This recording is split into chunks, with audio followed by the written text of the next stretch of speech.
Welcome to the deep dive. Today, you're joining us on quite an exploration. We're heading somewhere really special. Yeah, we're taking you high into the Himalayas in Uttarakhand.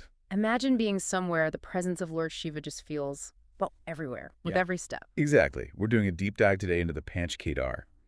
These are five incredibly sacred Shiva temples. Right, tucked away in those massive peaks. And our mission really is to get beyond just the locations. We want to explore the powerful story behind why they're even there. And it's a huge story, isn't it? It connects directly back to the Mahabharata. Absolutely. These temples, they were actually established by the Pandava brothers. As penance, right, for everything that happened in the war. Precisely.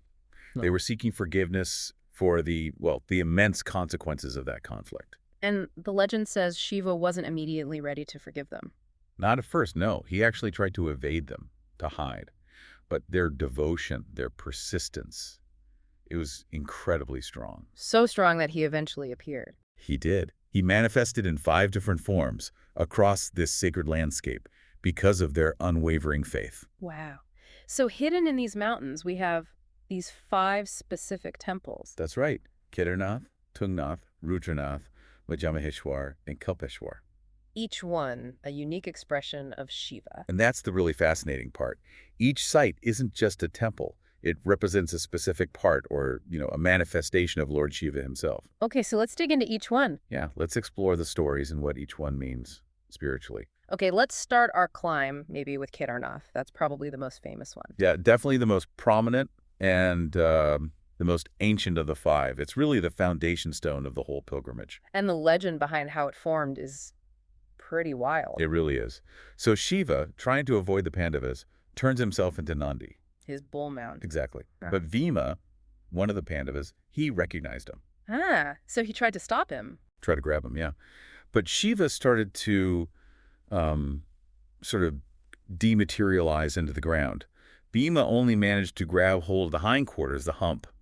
And that spot where the hindquarters remain, that became Kedarnath. That's the belief, yes. So the lingam there, it's not the usual shape people might picture. No, it's quite distinct. It's underground, and it has this depression-like shape. It marks that very spot. What's the symbolism there with the hindquarters? Well, Nandi represents strength, grounding. Mm-hmm. So the hindquarters could symbolize maybe foundational strength or even the weight of karma, the results of actions. Right. And its location high in the Himalayas adds to that feeling. Absolutely. Connects to karma, the consequences, the journey towards, liberation. That gives it such depth. And the mantras for Kedarnath. The main ones are Om Kedareshwaraya Nama and, of course, the universal Om Namah Shivaya.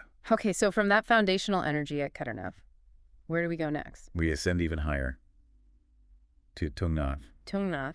Now this one has a claim to fame, doesn't it? It certainly does. It's perched way up at 3,680 meters.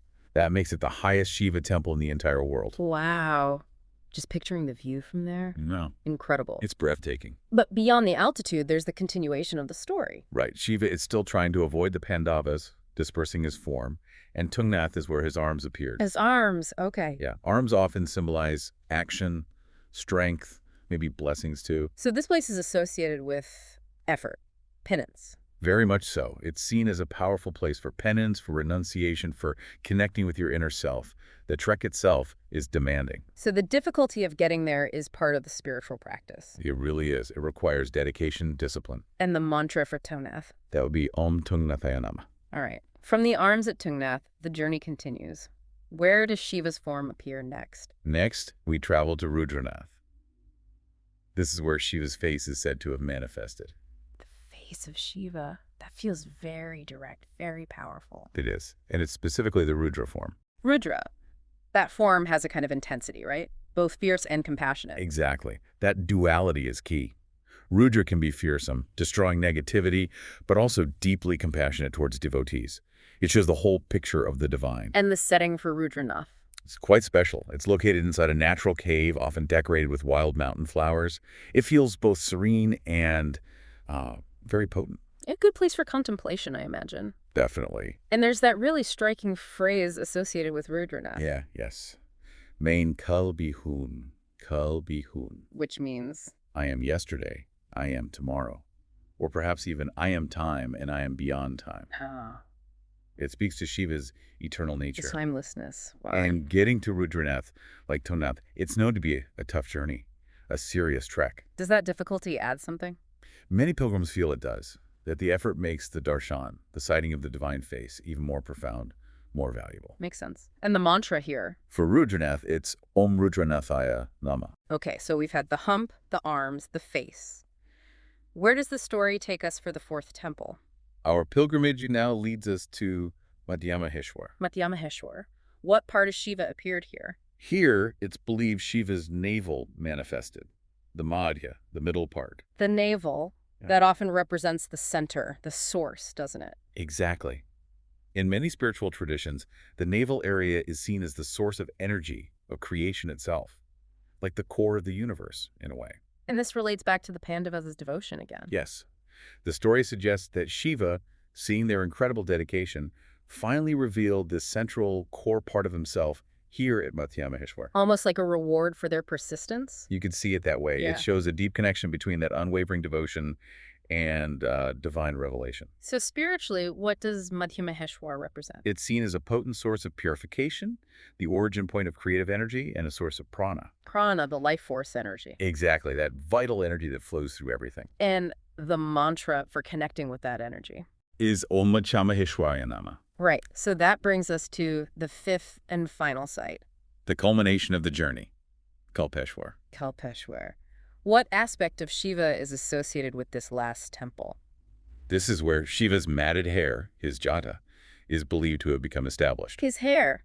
And the name Kalpeshwar, what does that mean? It's quite profound. It translates roughly to Lord beyond the Kalpas, or beyond the vast cycles of cosmic time. So it points to timelessness again, like Rudranath. Yes, transcendence.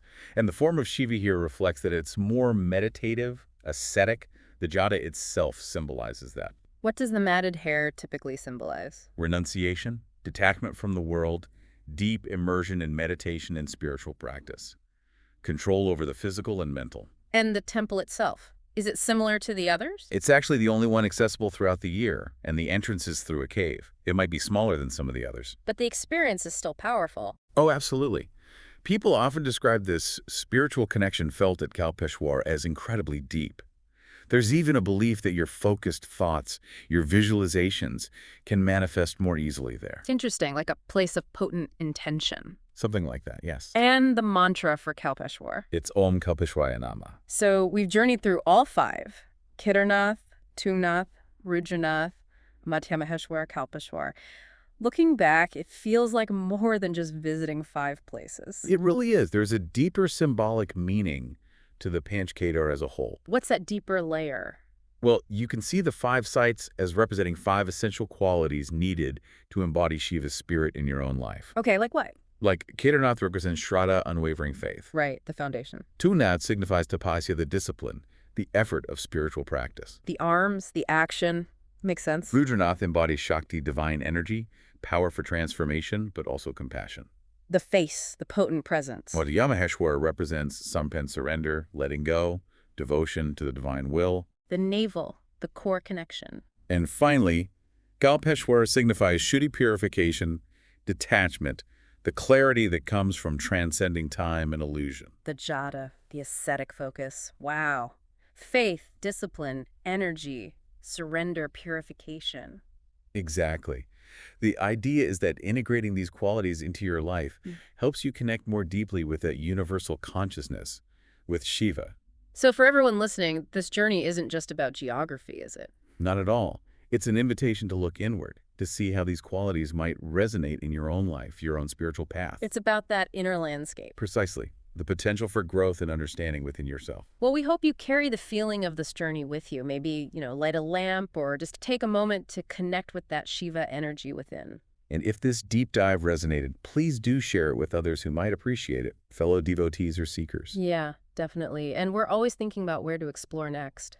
Absolutely. We'd love to hear from you, actually. Maybe you'd be interested in comparing the Jyotirlingas and the Panch Kedar, or perhaps delving into the mysteries of Mount Kailash. Lots of possibilities. Let us know what you think. Yes, please do. Until our next deep dive, may your own path be filled with light and understanding. And devotion.